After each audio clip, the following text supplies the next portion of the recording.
So you're not feeling so hot. You're feeling down, you're feeling out. You're feeling a lot like this weather out here. Check it out. It's freaking gloomy out. It's been drizzling and pouring all day. You know, when I lived in Washington State, it was like this all the time. And in your life right now, are you feeling down? Are you feeling that dip? That is your mood dipping. If high achievers go through so many moods, man. The highs, the lows, the dips, man. Mood swings for a high achiever. Guys, that's what we're gonna talk about today, all right? I have to do this video. One of my friends, one of my clients brought this topic up to me. They said, hey, would you mind on a future video, pretty much, would you mind talking a little bit about mood dips for high achievers? And I'll tell you, that's something that we all need to dive into, because how many times do your moods and your emotions get in the way of you getting shit done? Right? Maybe you're angry, maybe you get sad, maybe you get depressed, maybe you get frustrated, maybe you feel like quitting. I don't know what your mood swings are, but typically if you're a high achiever type, you only really feel good in the pursuit of something, and then right after you get it, boom, you crash. Or when you feel like you're not going to get something, you feel pretty defeated too. So that's what we're going to dive into in this video, guys. If those of you guys that are new, I'm Jeremiah Sullivan. I was a small town kid. I transformed my entire life. I went from quitter to winner, a 1%er. You know, to be in the military, it's like only 1% of the population, I think, serves in the military. And most of that a lot of that has to do with they just don't qualify. They're not medically healthy enough, or they have some type of troubled background.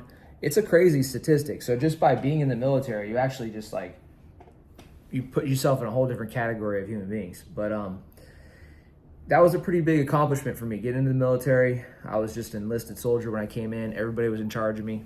You know, it's basically I was basically just doing like a basic laborer when I first came in. And then I transformed, man, changed my entire life. I became a winner, became a top person, served in special operations, went on, became an infantry commander.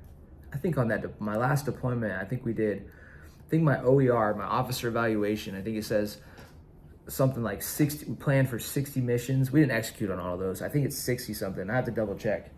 But let's dive into today's topic, because I can relate to these ebbs and these flows of being a high achiever and the dips that come along with it. So we'll just get right into it.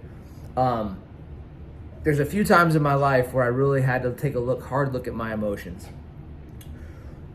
One time was when I was pretty much by myself. Like, I was having marital issues, I was having work-related problems, I hated my job, I was dealing with basically trauma from deployments, and I felt like I had failed as a leader. That was one cycle. Being an entrepreneur, there's a lot of ups and downs as an entrepreneur. You know, starting your business, having your profit and loss statement being all over the place. I'll say also, there's a lot of peaks and valleys and mood swings on deployments. When you deploy it in the military, like from at least my experience, there was a lot of start and stop. A lot of, hey, we're going to go do this mission. No, we're not. Hey, you're going to go deploy. No, you're not. Like, whether you were going to deploy to Afghanistan or not, or whether when you're in Afghanistan, it was like, hey, we're going to go out, we're going to do this mission, but we're not. So you get ramped up, get excited, and then crash down. So what I found over the years, and then running a 100-mile race. That was another one where my emotions were all over the place, okay? So what I've learned over the years, guys, your emotions, a few key points on managing your moods, all right? The first thing that I've learned when it comes to managing your mood, and if you want to get out of a mood swing or a mood dip, is that your moods are teachers, your emotions are teachers. Typically, like, a high achiever is excited when they're going after a goal, right? Well, why is that? It's because your emotions are energy in motion. Thoughts are a form of energy. So when you have positive thoughts, you're going after something and you feel excited about that, you're gonna have positive energy. But when you accomplish the thing, or when it doesn't look like you're gonna accomplish it, the thought is now negative, or it's vacant. It's not even there. So the emotion that you're going to have is going to match the thought. Now, if you go out and you achieve something, this is what I found. If you go out and you achieve something, you hit that target, and then right afterwards, there's no more thought energy in your mind for that goal. So what happens? Well, the thoughts that you're carrying around subconsciously, like Carl Jung talks about, like the dark stuff inside of your mind, all that stuff is still inside of your mindset. So maybe you've got marital issues. Maybe you have trauma in your past that you haven't dealt with. Maybe you have fear of failure. Maybe you deep down feel like a failure. All those thoughts are going to fill the vacuum that has been created inside of your mind. So your mind is going to be constantly running after the achievement, and it's going to start cycling these negative thoughts, and you're going to start feeling like shit until you get a new thought to chase, a new goal to chase. So when you hit these dips, you hit these lows, it's really important. I learned this on my 100-mile race. I had a lot of ups and a lot of downs in that race, and there's one rule on 100-mile racing or ultra racing that they tell you, or one main one. They say, don't go negative. And that's a good rule for life. It's a good rule for business, is don't go negative. So when I started to dip down, what that meant is like, if you go negative in a 100-mile race, it's like you could not come back from that thing. It's like absorbing a quitter's mindset, and you just tap. You just say, fuck it, I'm done, I'm out. Eventually, the quitter's mindset starts coming in like weeds, and then you tap out. Okay? So don't go negative. But if you are experiencing a dip in your mood and you're a high achiever, you need to stop and ask yourself, stop over-analyzing your mood. That's like the worst thing that you can do, is over-analyze your mood and get caught up in the feeling and the assessment of the whole thing. Instead, just ask yourself, what is this mood teaching me that I'm missing? What is this mood, like use your mental witness, like witness yourself and witness your mood and study, what is this telling me that I need? Like it's like a toddler when they get hungry, right? They can't communicate, so they cry. You ask them, well, what the fuck do they need, right? Or a dog, same type of thing. So yourself, when you have these emotions, your body is teaching you something that you need. You need to either address a problem that's inside of your mind, something that happened to you or whatever, or maybe it's teaching you that you're actually lonely. Like that's a big one for me. For a high achiever, that's a big one. If you are chasing a goal, you're distracted from the fact that you're not lonely, but then when you hit the goal and you feel lonely inside, you might have that sinking, dipping feeling, and your mood might be teaching you that you're lonely. So the thing is with these emotions, these emotions can be teachers and tell you exactly what you need, and then you can go do those things to feel better. Okay, there's a couple other key points that I have on overcoming the dips and the mood swings, okay? If you're going through a dip, when I was a kid, I used to draw a lot. And that was a way for me to express myself. I didn't have the words, wasn't articulate when I was younger, I was very shy. But I would draw caricatures, I would draw cartoons, I would sit in class and I was dry. So I was a very frustrated kid and I was going through a lot emotionally, so I would draw. People forget, as adults, we still have emotions inside that are like emotions that we had when we were kids. So you can actually express yourself artistically. A lot of times we express ourselves with our emotions by acting, by doing, by going through and achieving, right? Like I feel frustrated, I'm gonna go to the gym, I'm gonna work out.